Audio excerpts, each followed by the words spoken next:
बिहार के मुख्यमंत्री नीतीश कुमार अभी भले ही विपक्षी पार्टियों के गठबंधन इंडिया के संयोजक न बन सके हों, लेकिन उनकी पार्टी जनता दल यूनाइटेड ने उन्हें 2024 के चुनाव में पीएम फेस के तौर पर पेश करने की रणनीति पर अमल करना शुरू कर दिया है। नमस्कार, मैं हूं आपके साथ नैन्सी वाजपेयी और आप देख रहे हैं एबीपी गंगा। आपको बता दें कि जेडीयू के रणनीतिकारों ने नीतीश कुमार को यूपी की उस फूलपुर सीट से लोकसभा का चुनाव लड़ाने का मन बनाया है, जहां से देश के पहले प्रधानमंत्री पंडित जवाहरलाल नेहरू सांसद हुआ करते थे। लेकिन सवाल ये उठता है कि जेडीयू नीतीश कुमार को उनके गढ़ बिहार छोड़कर यूपी से ही क्यों चुनाव लड़ाने की तैयारी कर रही है, जहां उनका बेहतर जनाधार है और जीतने की चांसेस भी ज्यादा हैं। ऐसे में यूपी की फूलपुर सीट से नीतीश कुमार को चुनाव लड़ाना हर किसी की जिज्ञासा को बढ़ा रहा है। बता दें कि जेडीयू ने उनके चुनाव लड़ने के लिए फूलपुर सीट पर न सिर्फ कई स्तर पर सर्वे कराया है, बल्कि पार्टी के एक सांसद, एमएलसी और बिहार के मंत्री को यहां सियासी जमीन तलाशने की जिम्मेदारी भी दी गई है। जेडीयू के सर्वे के जो नतीजे आए हैं, उससे जेडीयू खासा उत्साहित नजर आ रही है। नीतीश कुमार की पार्टी के कई दिग्गज नेताओं ने एबीपी न्यूज से हुई बातचीत में उनके फूलपुर से चुनाव लड़ने को लेकर हो रहे सियासी मंथन को खुले तौर पर स्वीकार भी किया है। फूलपुर में सर्वे कराने की जिम्मेदारी नीतीश के करीबी एमएलसी संजय सिंह को दी गई है। फोन पर बातचीत में संजय सिंह ने माना है कि पार्टी तमाम संभावनाओं पर काम कर रही है। कई जगहों पर लोगों की राय ली गई है। लोग अगर चाहते हैं कि नीतीश कुमार फूलपुर से चुनाव लड़ें, तो इस पर विचार जरूर होगा। नीतीश कुमार फूलपुर सीट से चुनाव लड़कर न सिर्फ खुद को विपक्ष का सबसे मजबूत चेहरा साबित कर सकेंगे, बल्कि वो पीएम मोदी को सीधी टक्कर देने की भी जुगत में रहेंगे। सूत्रों के मुताबिक इंटरनल सर्वे में ये बात निकलकर सामने आई है कि नीतीश कुमार के फूलपुर से चुनाव लड़ने पर विपक्ष को 2 दर्जन से ज्यादा सीटों पर सीधा फायदा होगा, जबकि यूपी समेत उत्तर भारत की तमाम सीटों पर इसका असर देखने को मिलेगा। ऐसे में कहा जा सकता है कि अगर सब कुछ प्लान के मुताबिक हुआ, तो नीतीश कुमार 2024 के चुनाव में बिहार की नालंदा के साथ ही यूपी की फूलपुर सीट से भी ताल ठोकते हुए नजर आ सकते हैं। इस सीट पर नीतीश कुमार के लिए जातीय समीकरण भी पक्ष में नजर आ रहे हैं। फूलपुर सीट का जातीय समीकरण भी पूरी तरह से नीतीश के मुफीद है। यहाँ कुर्मी वोटर 3 लाख के करीब हैं। इसके साथ ही यादव और मुस्लिम मतदाता भी निर्णायक भूमिका में हैं।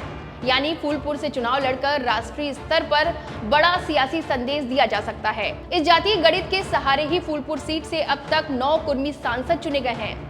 मौजूदा समय में भी यहां से कुर्मी समुदाय की बीजेपी नेता केसरी देवी पटेल ही सांसद हैं। अकेले फूलपुर ही नहीं, बल्कि आसपास की तकरीबन 2 दर्जन सीटों पर कुर्मी वोटर मजबूत स्थिति में हैं। ये है सोशल इंजीनियरिंग, यानी कि फूलपुर से चुनाव लड़ने को लेकर अहम सियासी संदेश भी छिपा है। यूपी से चुनाव लड़कर नीतीश कुमार अपने ऊपर लगे बिहार के नेता के ठप्पे से भी छुटकारा पाकर खुद को एक बार फिर से राष्ट्रीय राजनीति में स्थापित करना चाहेंगे। सूत्रों के मुताबिक नीतीश को यहां से चुनाव लड़ाने का फैसला अनायास ही नहीं, बल्कि खूब सोच समझ कर लिया गया है। दरअसल प्रयागराज को देश में सियासत के बड़े केंद्र के तौर पर जाना जाता है। देश के पहले प्रधानमंत्री पंडित जवाहरलाल नेहरू से लेकर लाल बहादुर शास्त्री और वीपी सिंह यहां से सांसद चुने जाने के बाद देश के प्रधानमंत्री बने, तो पूर्व प्रधानमंत्री इंदिरा गांधी, चंद्रशेखर और गुलजारी लाल नंदा ने यहीं से सियासत की बारीकियां सीखी। ऐसे में नीतीश कुमार इस सीट से जीतकर प्रधानमंत्री बनने के अपने ख्वाब को और साफ देख सकते हैं। और सियासी जानकारों के मुताबिक अखिलेश यादव की समाजवादी पार्टी और कांग्रेस समेत दूसरे विपक्षी दलों को नीतीश को फूलपुर में समर्थन करने में कोई गुरेज भी नहीं होगा। दरअसल फूलपुर सीट से चुनाव लड़कर नीतीश कुमार एक तीर से कई निशाने साधने की कोशिश कर रहे हैं। यहाँ से चुनावी समर में कूदने का दाव नीतीश कुमार और उनकी टीम की सियासी गणित का बहुत बड़ा हिस्सा है, जिसके जरिए वो विपक्ष को एकजुट करने के साथ ही बीजेपी को घेरने का भी काम करेंगे। नीतीश कुमार को ये अच्छे से पता है कि दिल्ली का रास्ता यूपी से होकर ही जाता है। ऐसे में अगर बीजेपी के खिलाफ यूपी में ही मोर्चाबंदी कर दी जाए, तो उसे हराने की कोशिश कुछ आसान हो सकती है। कुल मिलाकर ये दाव 2024 की लड़ाई को मोदी बनाम नीतीश बनाने के प्रयासों का होगा, क्योंकि नीतीश के जिस फूलपुर सीट से किस्मत आजमाने की चर्चा है, वहां से पीएम मोदी के संसदीय क्षेत्र वाराणसी की दूरी सिर्फ 100 किलोमीटर है। यानी नीतीश की कोशिश राष्ट्रीय स्तर पर सियासी लड़ाई को काशी बनाम प्रयाग बनाने की होगी। वाराणसी से पीएम मोदी चुनाव लड़ते हैं, तो नीतीश कई पूर्व प्रधानमंत्रियों के जुड़ाव वाली प्रयागराज की फूलपुर सीट से खुद को पीएम मटेरियल के तौर पर पेश करना चाहेंगे। दरअसल पीएम फेस को लेकर विपक्ष में भले ही खींचतान हो, लेकिन तकरीबन 2/3 विपक्षी वोटों को एकजुट कर बीजेपी को हराने की कोशिश तमाम बड़े दल करना चाहते हैं। फिलहाल तो फूलपुर से नीतीश कुमार की दावेदारी की ये खबर अभी बंद कमरों की चर्चा में ही है, जिसे लेकर सियासी कयास ही लगाए जा रहे हैं।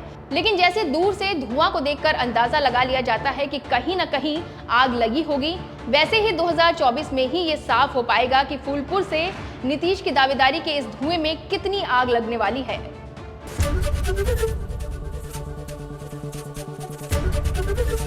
एबीपी गंगा, खबर आपकी, जुबान आपकी।